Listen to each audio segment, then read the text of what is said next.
Hello and welcome to my little corner of YouTube. I am back after unscheduled break because schedules and organization is for the adults. But I'm back with another tour. This time it's the tour of the Autumn's Gate. That is the house of my baby warden that you see in front of you. And it's a little bit special because this is the house that I finished designing for a contest in Housing Guild on PC and a server called Hearthlight. Lovely guild, lovely bunch of people. Highly recommend if you're into housing. Anyways, I decorated it for the contest and I did not expect to win anything because everybody else's houses are so creative and beautiful and interesting, but I got a second place, which is amazing, and I am incredibly grateful and humbled that enough people liked my house as much as I like my house to vote for it. So thank you so much for that. And without further ado, here's the tour of my warden's home. It is right now we're looking at the front door, and when you turn around, we see the house. There it is, with its beautiful thatch of roof. It's probably one of my favorite small houses in the game because it's so large and the yard is wonderful. It's beautiful house. I love it. So this is where she lives, and on the left, we'll go to the left. There's a grove of various trees. It's kind of going into fall now, so some of the leaves are yellowing. She has a well because she does not have central plumbing. She's a Nord. She lives fairly simply. So she gets her water from the well. And in this beautiful grove with the candlelights, we have an outdoor jacuzzi with functioning stairs. Huge thanks to Omnidew, also in Hearthlight, who created tutorials on how to build functioning stairs that look like stairs.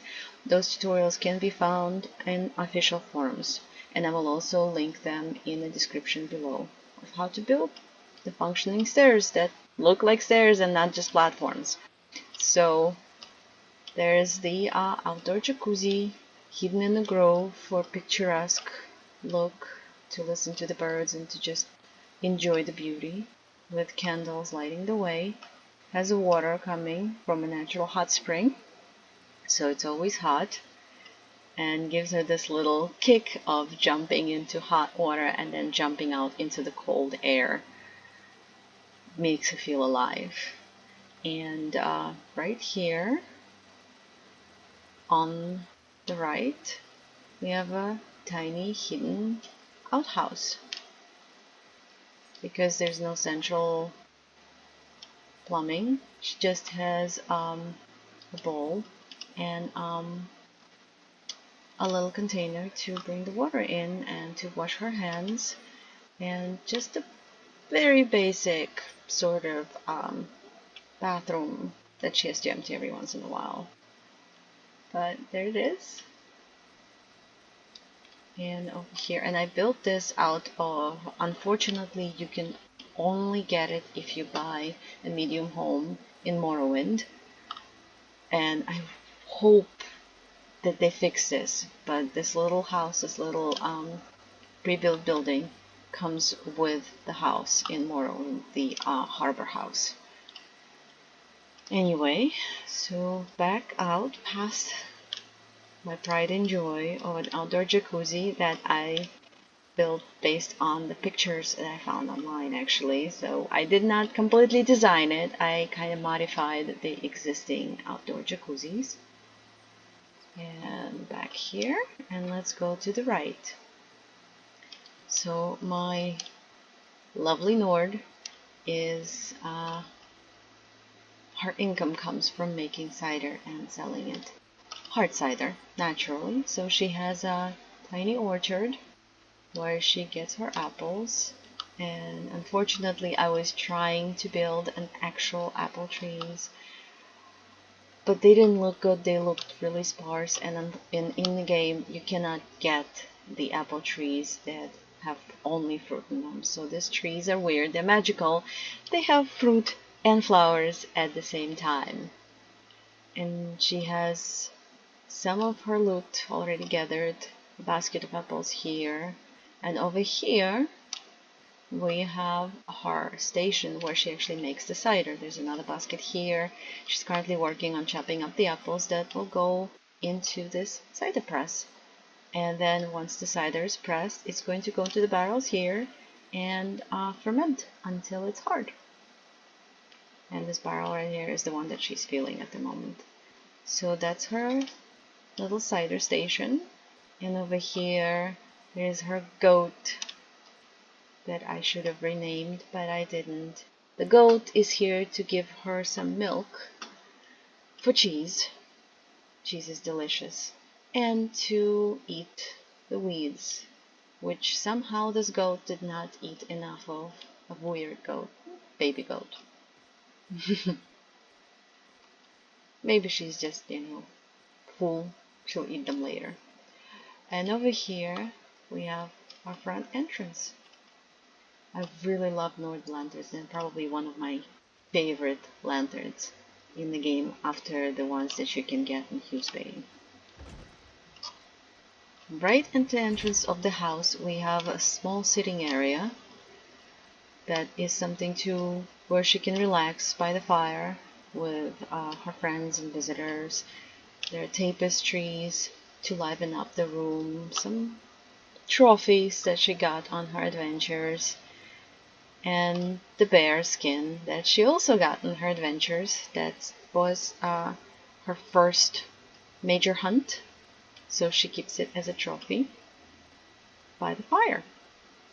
On the left, behind a little partition, because I wanted to have a separate area. Behind this little partition, we have a kitchen and a dining area. The small breakfast nook with 4 chairs. More of her cider. All the cider is her own cider. She's very proud of the cider that she creates. And I wanted a separate cook stove from the fireplace. Yeah, it makes it a little bit hotter inside the house, but you can always open the window. I wanted the separate cook stove because she likes cooking. She likes making a lot of things. And it's just easier to do when you're not doing it in the fireplace that you relax by.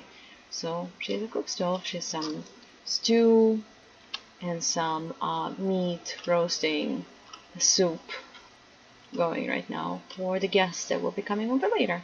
And over here she has cupboards and some supplies, veggies, grains, meat, fruit, more of her apples. Here I combined one of the counters, Nord counters, with a cupboard, Breton cupboards, so it still looks like a cupboard, but it has that more of a sturdy Nord look, and it matches the kitchen better. You can see the matching woodwork right there from this corner. So that's the kitchen and the dining room. And back here, where I built the wall, I forgot to mention this wall is not here in the house originally. Obviously, you can kind of see that it's a makeshift wall a little bit. I wanted to have a second floor, but I did not like the way the ceiling seemed to press on you, so instead I partitioned it so that the bedroom has a separate wall to it. And I used the posts that you can get in Rockla from a regular furnishing vendor. I sunk them into the ground and into the wall so you cannot see all the coral that is built up on the bottom of them. And the tops of them are perfect size and shape to imitate the posts that the house comes with, and that way it looks like the door is part of the house and gives it a cleaner look. So over here behind that wall is her bedroom. She has a sleigh bed for lots of space and lots of furs for the comfort and the warmth, with some flowers because flowers are important. and beautiful, and they make you feel good with her nightstands. Here she has some knickknacks and the keys to the house and change and the storage. And over here by the bed there's her wardrobe with the rest of her clothes and most of her armor, and bookcase, and above another tapestry. The bookcase has the only crown items that I bought with crowns. I did not want to use crowns as much as possible, but unfortunately there are no book rows in the game, and individual books take up a lot of space, and that space I did not have because of all the rocks that went into building the jacuzzi. So I bought the book rows to fill in the bookcase. She has her books there, her writing supplies, paper, some green ink, and well, green powder to make more ink, her mirror, and over here, right here, is her work area. That is where she corresponds with people. She does invoices for all the cider that she sells, and writes letters to her friends. And that's it. That's the house. I'm really happy with the way it turned out. I think it turned out pretty cozy and comfortable, and it fits her personality fairly well, and I like it a lot, and I guess the people did as well, which is awesome. Anyway, that's the tour, that's the house. Thank you so much for watching the video, and I hope to see you soon. I have a few houses finished, and I just need to tape them and edit them, and I shall post them on the YouTube channel, as well as a video, upcoming video of how to make your own light sources. The game does come with some nice chandeliers, but they can also be expensive to get, hard to find. You might not always be able to find them when you want them, so I've been working on a video of how to make your own chandeliers if you are so inclined. Yes, they will take up a lot of extra spots, but sometimes it might be worth it for that custom look. And thank you so much for watching, and I hope to see you soon. Bye!